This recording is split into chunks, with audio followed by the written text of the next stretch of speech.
Salam dostlar, bu gece sizə ambulansdan hoqqa verdim. Yəni bir iki təkər zat qaldıracağım. Haydi videoya keçək. Kanalıma abunə olub videolara qatılmayı unutmayın. Hər dəfə abunə deyirəm. Bu abunə deyil. Amma da başa düşmürəm belə. İtəm. Oy, nə ağırım. Bu əsas deyil. Otobana inməliydim təkər qaldırmaq. İndi baxın, nətər qaldıracağım. Bu maşınların mən üzünə nə? Uy, onu sut.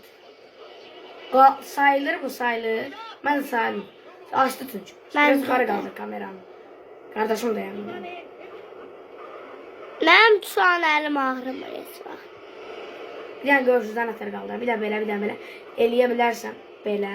Tad öləndə özənə pul gəlir. Öndə pul. Hə, 440 manatım pul gəlmir, gedir o. İndi bax, videosu uzun olmasın istəyirəm. Necə saat olsun, necə saat? Bir dəqiqə saat var mı? Ne bu üstündə yaz 105-6. Ova. Uy, bir də iki təkər ara gözə, bir də nətər qaldırıram. Azız qutaracaq. Nə ağarım bu barmağım görsən məşliyir. Biraz düzgün tut da, düzgün tut. 120 saniye oldu, nətər. İstəşərəm normal qaldıra bilirəm. Bu ara deyirsiniz ki, niyə öcəm şeyli. Videonda kanalımıza like atıb, videonu da bəyənməyi unutmayın. Kanalım nətər var? Like tabi, like deyini də beyində. Nə var ama?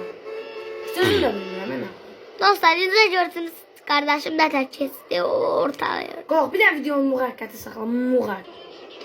İndi isə istəşərlərə başlayaq. Öcə, əvvəlki videomuzda bəlkə sərfin geçsək. Hə? Bir keçərik də. Videoda yox.